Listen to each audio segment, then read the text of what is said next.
नमस्कार, आप देख रहे हैं न्यूज चक्र। मैं अभिसार शर्मा।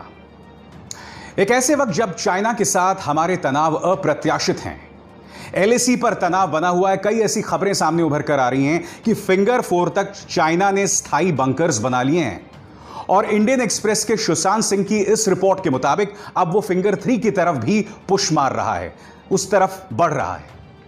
तो ऐसे वक्त सरकार की प्राथमिकता क्या होनी चाहिए? तमाम विपक्ष को साथ लेकर चले या विपक्ष के खिलाफ ही मोर्चा खोल दे?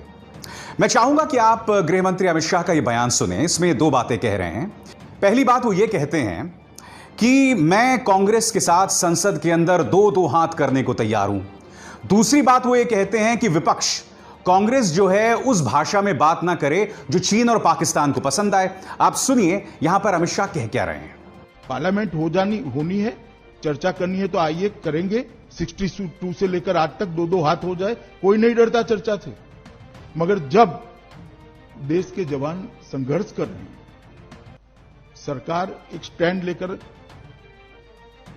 ठोस कदम उठा रही है, उस वक्त पाकिस्तान और चीन को खुशी हो इस प्रकार के स्टेटमेंट देना किसी ने नहीं किया। कांग्रेस के साथ दो हाथ, प्राथमिकता आज की तारीख में क्या होना चाहिए? अगर आप दो हाथ की बात ही कर रहे हैं, वैसे मैं युद्धोन्माद के बिल्कुल खिलाफ हूं, खासकर एक ऐसे वक्त जब देश कोरोना संकट से एक बहुत बड़े अप्रत्याशित संकट का सामना कर रहा है। देश पे एक जबरदस्त संकट आया हुआ है, लोग जबरदस्त मुश्किलात से गुजर रहे हैं।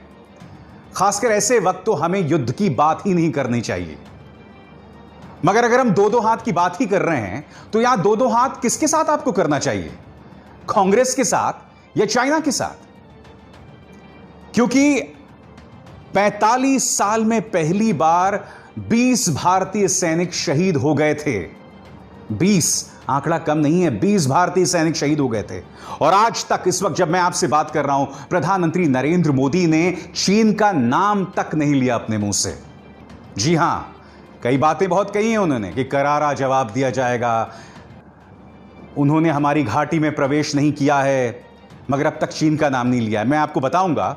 मगर उससे पहले जब अमित शाह ये कहते हैं कि हम उस भाषा में बात ना करें जो चीन और पाकिस्तान को पसंद आए, तो मैं आपको प्रधानमंत्री का वो बयान दिखाना चाहूंगा जो चाइनीज मीडिया में जोरों से चलाया जा रहा है।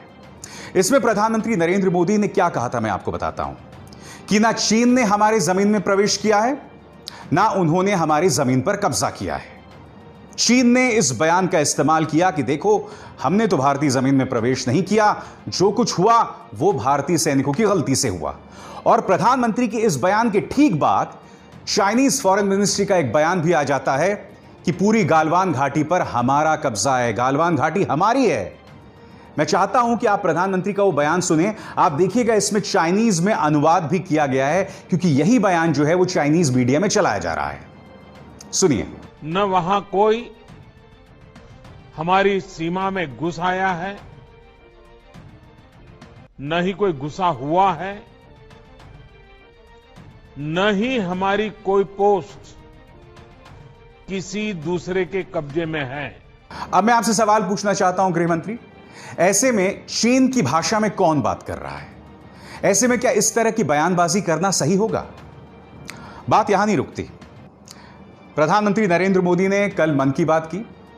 उनका क्या बयान है मैं आपको पढ़ के सुनाना चाहूंगा आपकी स्क्रीन पर इस वक्त। दोस्तों, लद्दाख में भारत की भूमि पर आंख उठाकर देखने वालों को करारा जवाब मिला है। भारत मित्रता निभाना जानता है तो आंख में आंख डालकर देखना और उचित जवाब देना भी जानता है। हमारे वीर सैनिकों ने दिखा दिया है कि वो कभी भी मां भारती के गौरव पर आंच नहीं आने देंगे। बयान के पहले हिस्से पर गौर कीजिए। लद्दाख में भारत की भूमि पर आंख उठाकर देखने वालों को, मोदी जी, आंख कौन उठा रहा है? बताइए ना। उस नाम को लेने से आखिर क्यों कतराया जा रहा है? बताइए। ऐसे में जब आप नाम लेने से कतरा रहे हैं, क्योंकि मैंने प्रधानमंत्री के मुंह से अब तक चीन शब्द का सुना भी नहीं, मैंने चीन शब्द का जिक्र तक नहीं सुना। इसकी वजह क्या है? क्या इस सवाल का जवाब दिया जाना जरूरी नहीं है? देखिए, भारतीय जनता पार्टी से मेरी एक अपील है कि राजनीति को इतना हल्का मत बनाइए। राजनीति के संवाद का स्तर इतना मत गिराइए कि फिर ऊपर उठना मुश्किल हो जाए। भारतीय जनता पार्टी की यह प्रवक्ता जो इस वक्त आपके स्क्रीन पर हैं, संबित पात्रा, इन्होंने एक डिबेट में एक एंकर से यह कहा कि अगर आप इस शख्स जो आपके स्क्रीन पर है यानी कि पवन खेरा, इसकी आवाज को बंद नहीं किया तो मैं आपको चाइनीज एजेंट बता दूंगा। एक तरफ अमित शाह यह कहते हैं कि विपक्ष जो है वो चाइना की भाषा में बात कर रहा है, दूसरी तरफ संबित पात्रा पत्रकारों को चाइनीज एजेंट बताते हैं। आपके इस संवाद के स्तर को समझ पाना नामुमकिन होता जा रहा है। मैं आपके सामने कुछ तथ्य रखना चाहूंगा संबित पात्रा। क्या आप जानते हैं कि प्रधानमंत्री बनने से पहले दो देशों में प्रधानमंत्री नरेंद्र मोदी उस वक्त जो मुख्यमंत्री थे, चीन और जापान में काफी आना जाना रहा था। 2014 से पहले बतौर मुख्यमंत्री नरेंद्र मोदी एक नहीं 4 बार चीन गए थे। इस खबर के मुताबिक जो कि आपकी स्क्रीन पर है, 2014 के बाद से लेकर अब तक चाइनीज लीडरशिप से प्रधानमंत्री नरेंद्र मोदी एक नहीं दो नहीं 18 बार मिल चुके हैं। यानी कि एक ऐसा संबंध जिसमें प्रधानमंत्री ने इन्वेस्ट किया, बाद में उनके साथ विश्वासघात हुआ। तो जब आप दूसरों पर दोष मढ़ते हैं चाइनीज एजेंट होने का, तो आप कहीं ना कहीं उंगली खड़े कर रहे हैं अपने ही प्रधानमंत्री पर, अपने ही पार्टी के सबसे बड़े और दिग्गज नेता पर। मैं आपको सुनाना चाहूंगा कि प्रधानमंत्री नरेंद्र मोदी ने शी जिनपिंग के साथ अपने आत्मीय संबंध के बारे में क्या कहा था। अब यह बयान सुनिए, बहुत ही मार्मिक बयान है। सुनिए क्या कह रहे हैं यहां पे प्रधानमंत्री नरेंद्र मोदी। दो देशों के मुखिया इतना आत्मीयता, इतनी निकटता, इतना भाईचारा, ये अपने आप में जो परंपरागत रूप से वैश्विक संबंधों की चर्चा होती है उससे +1 है।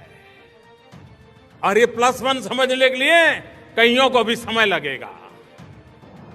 अब मैं आपसे पूछना चाहूंगा संबित पात्रा, इस बयान को सुनने के बाद अब आप क्या कहेंगे?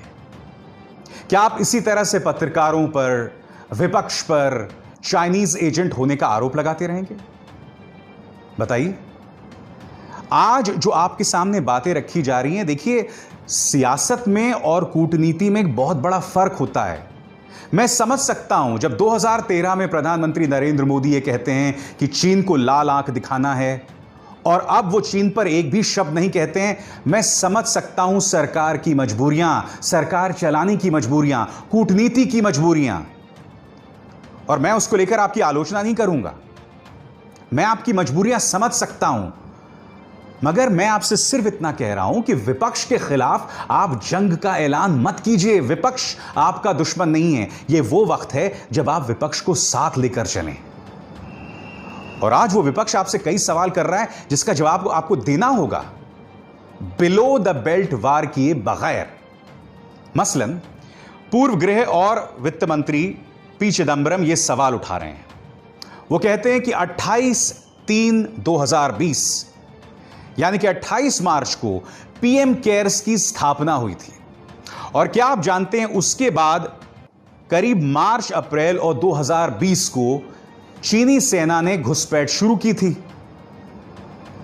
और क्या आप जानते हैं कि पीएम केयर्स में उस घुसपैठ होने के बाद चाइनीज कंपनी ने करोड़ों रुपए का दान दिया। और जब मैंने इस पर रिसर्च की तो मेरे सामने कुछ चौंकाने वाले आंकड़े आए जो इस वक्त आपके स्क्रीन पर हैं। सबसे पहले शाओमी ने पीएम रिलीफ फंड में 15 करोड़ का योगदान दिया है। 15 करोड़ रुपए का, शाओमी जो कि एक चाइनीज कंपनी है। अब दूसरी मिसाल, यूवे, इसने 7 करोड़ दिए हैं पीएम केयर्स फंड में। यूवे भी एक चाइनीज कंपनी है।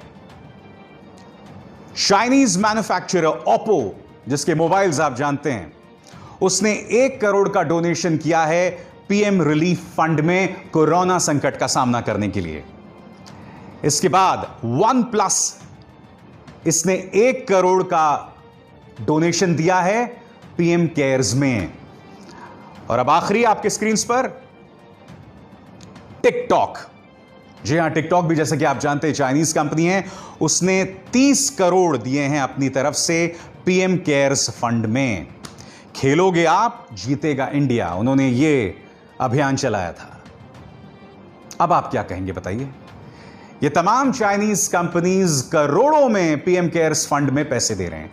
वो पीएम केयर्स फंड जिसका ऑडिट संभव नहीं है, स्वतंत्र पर्यवेक्षक ही इसका ऑडिट कर सकते हैं। वो पीएम केयर फंड जिस पे आप सवाल नहीं खड़े कर सकते हैं। इस कदर पारदर्शिता की, ट्रांसपेरेंसी की कमी है पीएम केयर्स फंड में। और यहां पर आप देख सकते हैं चाइनीज कंपनीज करोड़ों रुपए योगदान दे रहे हैं। अब मैं आपसे पूछना चाहता हूं, इस तरह के दोहरे मापदंड क्यों? विपक्ष पर तो आप सवाल उठाते हैं, मगर ये तमाम बातें जो मैं आपके सामने रख रहा हूं, ये हकीकत है। ये कल्पना की उड़ान नहीं है, ये मेरे दिमाग की उपज नहीं है, ये हकीकत है। ऐसे में जब आप इस तरह से विपक्ष को चाइनीज एजेंट बताते हैं, या मेरे जैसे पत्रकार जो आप पर सवाल करते हैं, उन पर आप केसेस दर्ज करते हैं, या हमें चाइनीज एजेंट बताते हैं, तो कृपया अपने गिरेबान में भी झांक कर देखें। हम सब समझते हैं कि प्रधानमंत्री नरेंद्र मोदी के सामने एक बहुत गंभीर चुनौती है और देश उनके साथ है। गलत फैसले लिए गए हैं, मगर मैं उम्मीद करता हूं कि भविष्य में गलत फैसले नहीं लिए जाएंगे। और मैं इस सरकार के वर्तमान और उनके भविष्य दोनों के साथ हूं, क्योंकि जब एक प्रधानमंत्री एक फैसला लेता है तो वो एक पार्टी का प्रमुख होकर फैसला नहीं लेता है, वो देश के मुखिया के तौर पर फैसले लेता है और देश की जनता को उनका साथ देना चाहिए। मगर प्रधानमंत्री नरेंद्र मोदी की पार्टी को भी समझना चाहिए कि देश की विपक्ष, देश के पत्रकार देश के दुश्मन नहीं है, वो भी देश के हित में ही बात कर रहे हैं। ठीक है?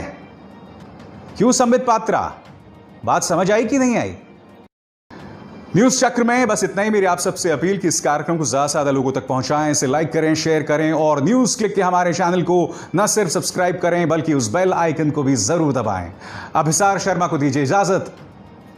नमस्कार।